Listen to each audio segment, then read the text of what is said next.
Hello दोस्तों, एक बार फिर से आप सभी का स्वागत है आपके अपने educational YouTube channel Rohit Dhiman maths पर। प्यारे बच्चों, क्लास 10th के लिए मैथमेटिक्स हम पढ़ रहे हैं। इसके चैप्टर 3 को पढ़ेंगे, जिसकी एक्सरसाइज 3.5 को सोल्व करेंगे। और हम पढ़ चुके थे कि समीकरणों को हल करने की 3 विधियां होती हैं, जिसमें प्रथम विधि होती है प्रतिस्थापन विधि, जिसे एक्सरसाइज 3.3 में सोल्व कर चुके हैं। दूसरी विधि होती है विलोपन विधि यानी एलिमिनेशन मेथड, इसको हम एक्सरसाइज 3.4 में सोल्व कर चुके हैं। और आज एक्सरसाइज 3.4 में हम सोल्व करेंगे वज्र गुणन विधि यानी multiplication method, cross multiplication method. तो क्या होता है क्रॉस मल्टीप्लिकेशन मेथड, पहले मैं आपको समझा देता हूँ। इस तरह से आपको दो समीकरणें दी गई होंगी, a1x plus b1y plus c1 बराबर 0 व a2x plus b2y plus c2 बराबर 0। इन दोनों समीकरणों को सबसे पहले हम इस तरह अप डाउन लिख लेते हैं। किस तरह अप डाउन लिखते हैं कि x के नीचे x आ जाए, y के नीचे y आ जाए और अचर पद के नीचे अचर पद आ जाए। अब नीचे क्या कर लेते हैं, x के अपोन में एक खाली जगह छोड़ लेते हैं, इक्वल्स टू y के अपोन में खाली जगह छोड़ लेते हैं। और इसमें जो अचर पद होता है उसके स्थान पर हम 1 लिख देते हैं और इसके अपोन में भी खाली जगह छोड़ लेते हैं। अब ये खाली जगह कैसे भरी जाती है, जब हम x के नीचे वाली खाली जगह को भर रहे होते हैं तो समीकरण से हम x वाले किसी भी गुणांक को नहीं देखते, बाकी बचे हुए गुणांकों को एज इट इज उठा कर यहाँ लिख लेते हैं। एज इट इज का मतलब यहाँ b1 है तो b1 लिख रहा हूँ, फिर साइड में c1 है, यहाँ c1 लिख रहा हूँ, फिर b1 के नीचे b2 है और c1 के नीचे c2 है। ठीक है, लिख दिया मैंने इसको। ठीक है, समझे। अब इसके बाद जब y के नीचे वाला फिल ब्लैंक भरते हैं हम, तो क्या करते हैं, b के किसी भी गुणांक को नहीं लेते हैं जब y के नीचे का रिक्त स्थान भरते हैं। ठीक है, तो हम लेते हैं इधर से a1 को लेते हैं और इसके नीचे a2 लिखा हुआ है उसको ले लिया, c1 लिया और उसके नीचे c2 जो लिया हुआ है उसको ले लिया। ठीक है, अब इसी प्रकार से जब हम अचर पद के नीचे यहाँ पर कुछ संख्याएं लिखेंगे तो अचर पद को नहीं लेंगे, इसको छोड़ देंगे हम, और जो बाकी बचे हुए कांस्टेंट हैं उनको यहाँ लिख देंगे। a1 के नीचे a2 हो गया और b1 के नीचे b2 हो गया। समझ गए। अभी आगे देखिए हमें करना क्या होता है।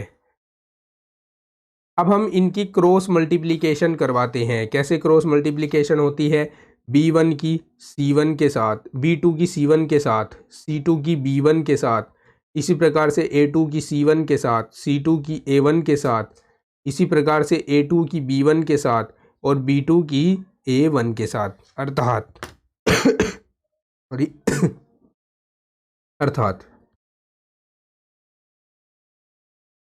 हम इसको क्रॉस मल्टीप्लिकेशन करवा कर लिख देते हैं b1 c2, और बीच में माइनस चिन्ह आता है हमेशा जब आप एक इस तरह से क्रॉस करवा के मल्टीप्लिकेशन दूसरे पदों की करवाएंगे तो बीच में माइनस आएगा।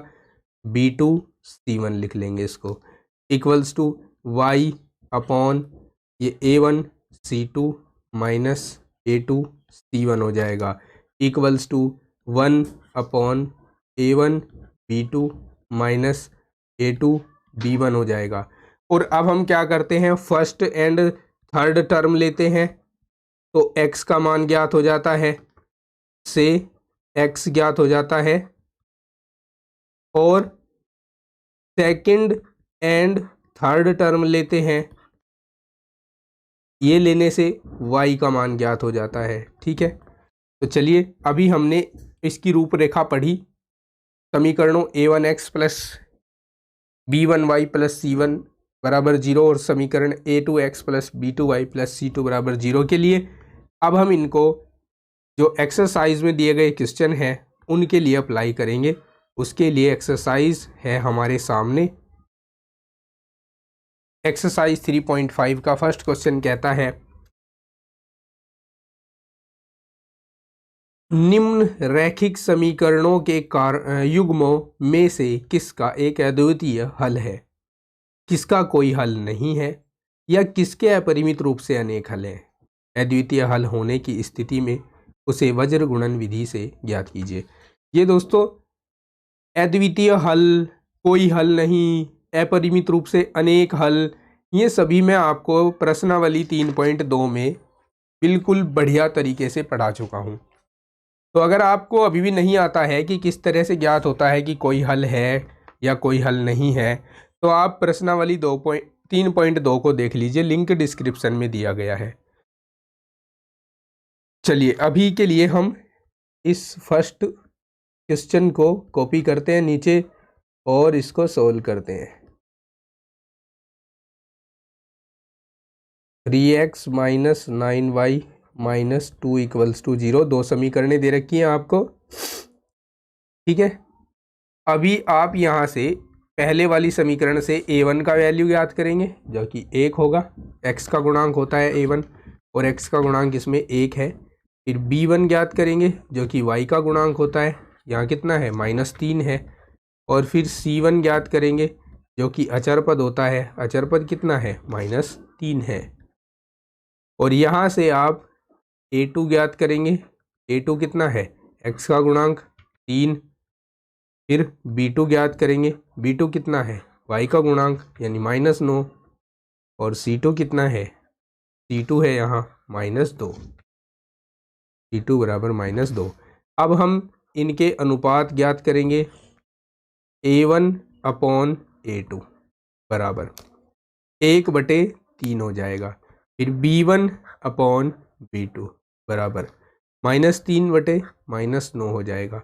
माइनस से माइनस कैंसिल हुआ, 3 एकम 3, 3 तिया 9 हो गए। और फिर c1 अपॉन c2 ज्ञात किया जाएगा जो -3/-2 होगा। माइनस से माइनस ही कट पाएगा, 3 से 2 या 2 से 3 नहीं कटेगा, ठीक है। तो अब हम देख रहे हैं क्योंकि हमारे पास a1 अपॉन a2 की वैल्यू और b1 अपॉन b2 की वैल्यू ये तो इक्वल आ गई हैं। आप देख भी सकते हैं यहाँ भी 1/3 आ गई है और यहाँ भी 1/3 आ गई है, लेकिन c1 अपॉन c2 की वैल्यू इनसे अलग आई है तो not equals to c1 upon c2 लिख देंगे। और जब ये स्थिति आती है, ये वाली स्थिति होती है समांतर रेखाओं की, और समांतर रेखाओं का कोई हल नहीं होता है, तो यहाँ लिखेंगे इम्प्लाइज दैट समीकरणों का कोई हल नहीं है।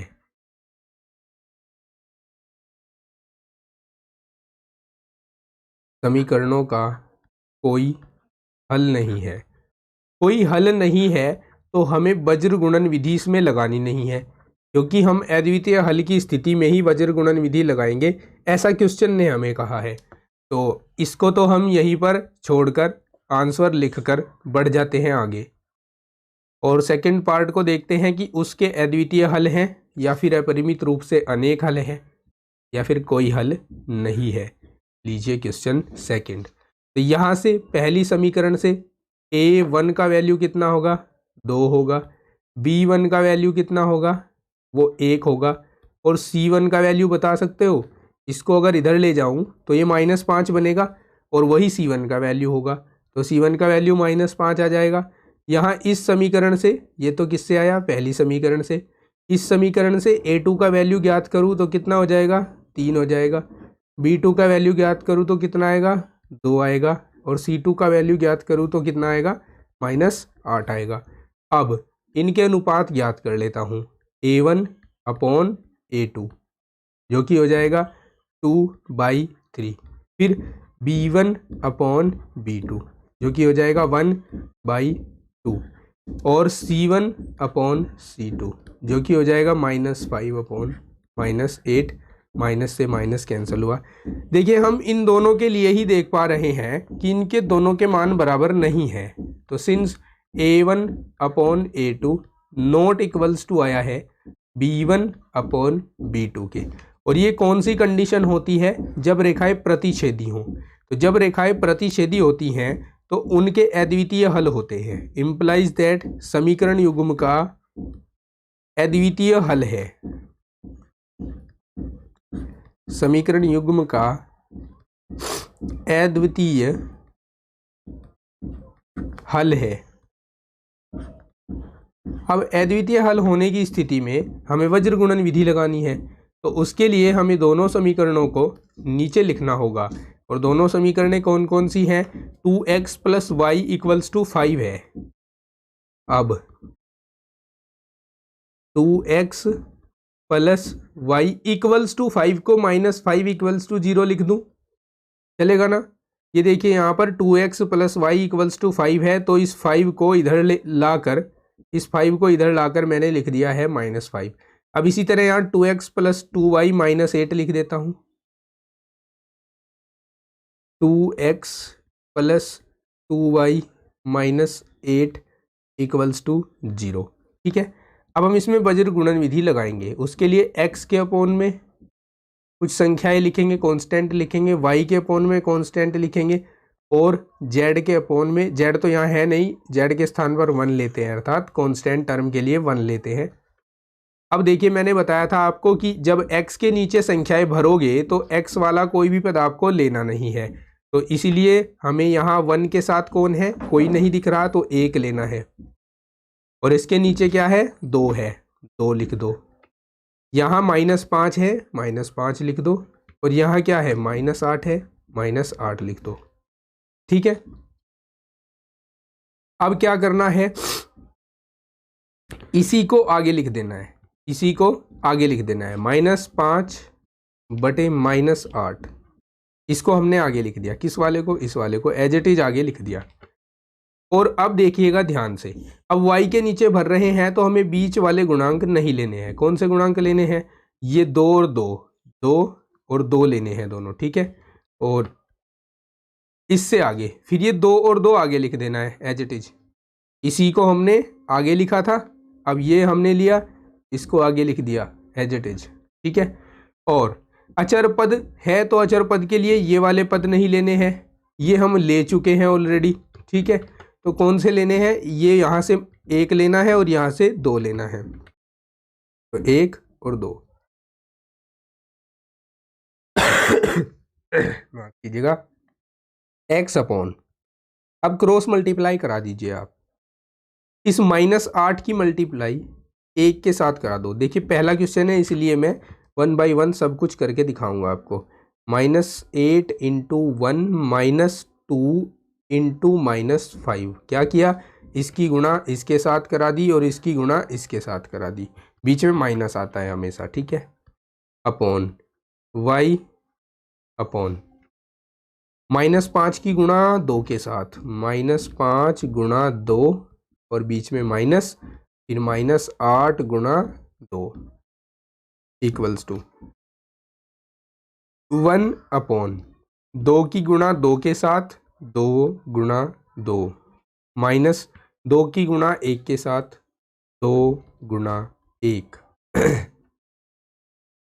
चलिए देखिए आगे,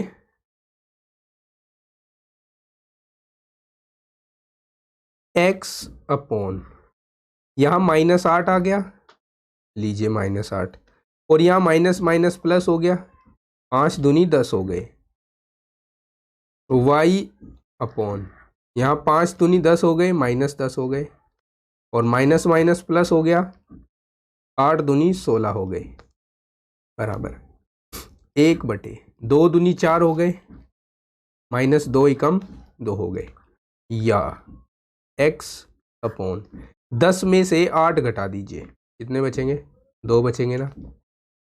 यहाँ 16 में से 10 घटा दीजिए, कितने बचेंगे, 6 बचेंगे ना। अच्छा जी, यहाँ आइए 4 में से 2 घटा दीजिए, कितने बचेंगे, 2 बचेंगे ना। अब हमारे पास 3 टर्म है, 3 टर्म में से ये फर्स्ट है, ये सेकंड है और ये थर्ड है। मैंने आपको बताया था कि फर्स्ट एंड थर्ड को ले लेते हैं, फर्स्ट एंड थर्ड से, तो फर्स्ट और थर्ड को इक्वल रखेंगे तो x/2 इक्वल्स टू हो जाएगा 1/2 के, या क्रॉस मल्टीप्लाई कराओ इस 2 को इधर, तो x बराबर होगा 1/2 गुणा 2, 2 से 2 कट जाएगा और x का वैल्यू 1 आ जाएगा। ठीक है, x का वैल्यू आ गया है। अब ये x का वैल्यू तो आ गया है फर्स्ट एंड थर्ड लेने पर, इसके बाद हम first and second and third लेंगे। ठीक है, अब सेकंड एंड थर्ड से। सेकंड एंड थर्ड से मतलब y बाई सिक्स को इक्वल रखना है 1/2 के, या फिर इस 6 को इधर ले जाकर मल्टीप्लाई करा देना है। तो y बराबर हो जाएगा 1/2 गुणा 6, 2 तिया 6, y का वैल्यू आ जाएगा 3। ठीक है, अब अपना आंसर चेक करने के लिए कि क्या आंसर आ गया है या नहीं आया तो हमें क्या करना है, ये वैल्यू किसी एक समीकरण में रख देने हैं। क्या क्या वैल्यू है, x का 1 है, y का 3 है। तो इस समीकरण में रख देता हूं, यहां पर इस समीकरण में रख देता हूं। इस समीकरण में रखने से LHS बराबर RHS हो जाना चाहिए। तो 2 गुणा 1 प्लस 3 माइनस 5 बराबर 2 प्लस 3 माइनस 5 बराबर 5 माइनस 5 बराबर 0। तो आ गया ना 0 के बराबर। इसका मतलब कि हमारा आंसर बिल्कुल ठीक आ गया है। ठीक है, समझे आप, इस तरह से वज्र गुणन विधि का प्रयोग किया जाता है। चलिए फिर आगे बढ़ते हैं और नेक्स्ट क्वेश्चंस देखते हैं।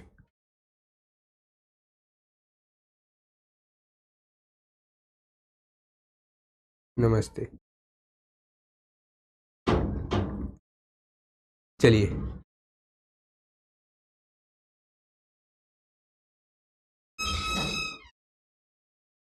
थर्ड पार्ट है,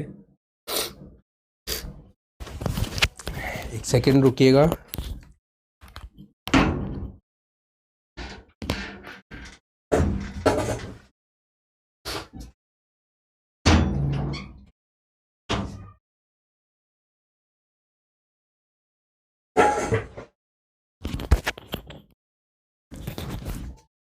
हाँ, तो थर्ड पार्ट की बात कर रहे हैं। देखो समीकरणों को लिख देते हैं। दी गई समीकरणें, ये पक्षांतरित नहीं है, इनको पक्षांतरित करके लिख रहा हूं। 3x minus 5y minus 20 equals to 0 और 6x minus 10y minus 40 equals to 0। ठीक है, ये समीकरण एक मान लो इसको, और यहाँ से हम 2 को कॉमन ले सकते हैं इस समीकरण से। तो लिख रहा हूँ या 2 तिया 6, 2 पंजे 10 और 2 दूनी 4 यानी 20 आ जाएगा बराबर 0। ठीक है, तो अब हम देख रहे हैं कि ये भी वही समीकरण है जो ऊपर है।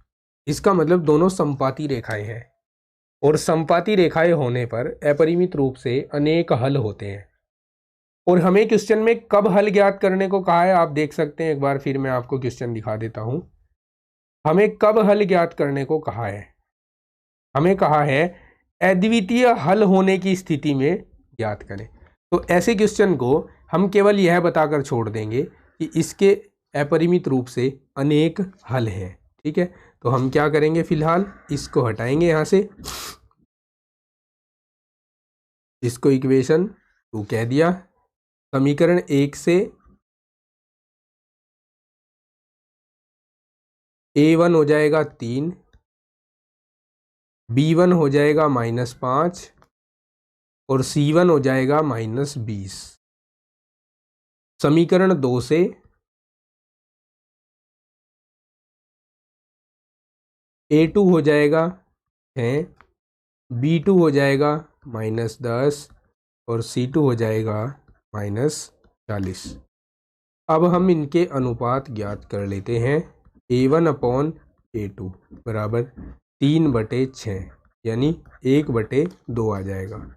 फिर b1 अपॉन b2 बराबर -5/-10, माइनस से माइनस कैंसिल आउट हुआ, 5 एकम 5, 5 दूनी 10 और c1 अपॉन बराबर -20/-40 जो कि 1/2 हो जाएगा। हम देख रहे हैं since a1 upon a2 equals to हो गया b1 अपॉन b2 के, और इक्वल्स टू हो गया C1/C2 के। इम्प्लाइज दैट रेखाओं के या समीकरण युग्म के अपरिमित रूप से अनेक हल हैं।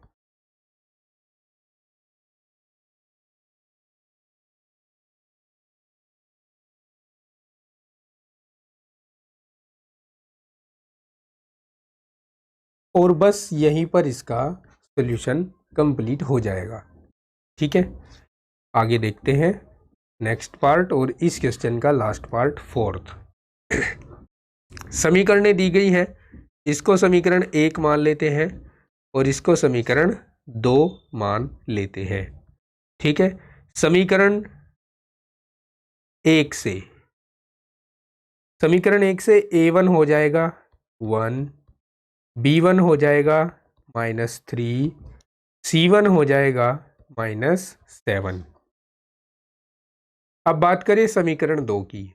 समीकरण 2 से A2 हो जाएगा 3, B2 हो जाएगा -3 और C2 हो जाएगा -3। अब A1/A2 ज्ञात कर लेते हैं, 1/3 हो जाएगा। B1/B2 ज्ञात करते हैं तो -3/-3 हो जाएगा, जो कि 1 आ जाएगा।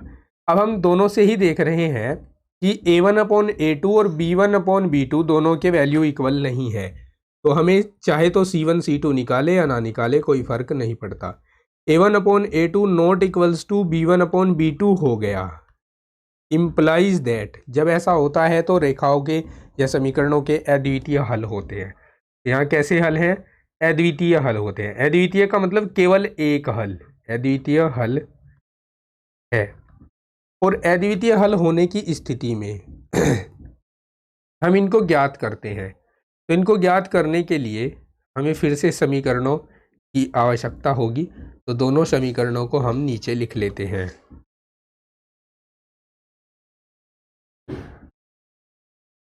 लीजिए, अब हम देखिए यहाँ x/ लिखेंगे, y/ लिखेंगे और 1/ लिखेंगे।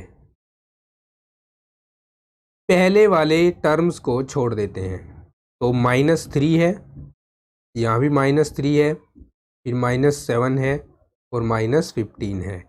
अब इसी को आगे लिख देंगे, -7/-15। ठीक है, सॉरी। जब y के गुणांक, y के नीचे हम गुणांकों को लिखेंगे तो y वाले टर्म्स को छोड़ेंगे, और ये हम पहले से ही लिख चुके हैं। तो बचे हुए कौन है? 1 और 3 है, तो यहाँ 1 और 3 लिख देंगे, 1 और 3। अब इस 1 और 3 को आगे लिख देंगे, 1 और 3 आगे लिख दिया। 1 और 3 लिख चुके हैं, और अचर पद है इसीलिए हम -7 -15 को लिखेंगे नहीं, तो किसको लिखेंगे फिर? -3 बच गया, तो इसको ही लिख देंगे -3। ठीक है, अब क्रॉस मल्टीप्लाई करा दो। क्रॉस मल्टीप्लाई कैसे? इसकी इसके साथ, इसकी इसके साथ, इसकी इसके साथ, इसकी इसके साथ।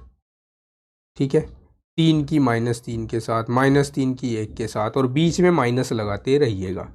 तो x/ हो जाएगा -3 गुणा -15, -3 गुणा -7। ठीक है, बराबर y/, -7 गुणा 3 -1 गुणा -15 बराबर 1/1 गुणा -3 और -3 गुणा -3। समझ गए? क्रॉस मल्टीप्लाई करा दी हमने। अब इसके आगे की कैलकुलेशन करते हैं। x/, यहाँ 15 और 3 की गुणा 45 हो जाएगी, माइनस माइनस प्लस हो जाएंगे। यहाँ माइनस माइनस ऑलरेडी प्लस हो गए, और बीच वाला माइनस एज इट इज रहेगा, और 7 या 21 हो जाएंगे। यहाँ y/, 7 या 21 -21 होगा, और प्लस का 15 ही कम 15 होगा।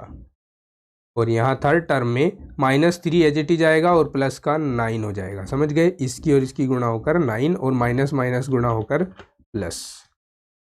अब x अपॉन 5 में से 1 घटा 4 आ गया, 4 में से 2 घटा 2 आ गया, यहाँ कितना बच गया? 24 बच गया।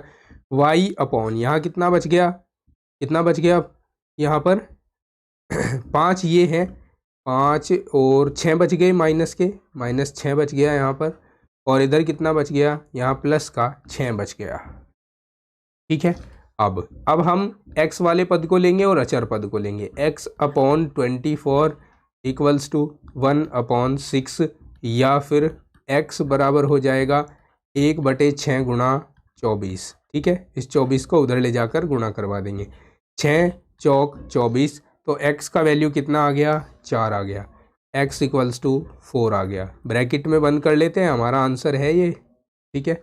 और दूसरा तथा y अपॉन -6 लेते हैं और किसको लेते हैं? 1/6 को लेते हैं, या फिर y इक्वल्स टू आ जाएगा 1/6 इंटू -6। 6 से 6 कट जाएगा एक बार, तो y का वैल्यू -1 आएगा। अब चेक कर लेते हैं फटाफट आंसर को।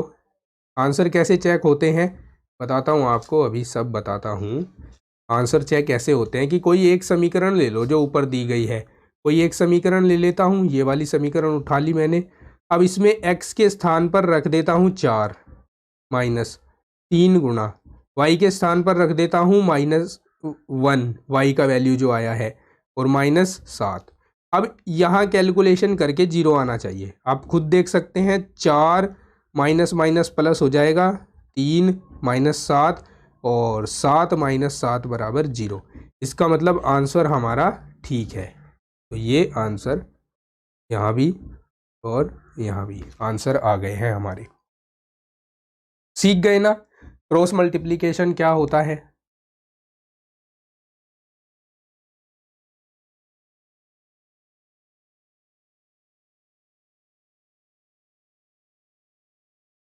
ठीक है,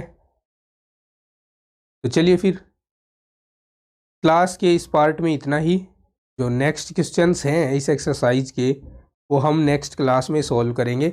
और नेक्स्ट क्लास का लिंक आप अभी स्क्रीन पर देख सकते हो, आपको शो होना शुरू हो गया होगा।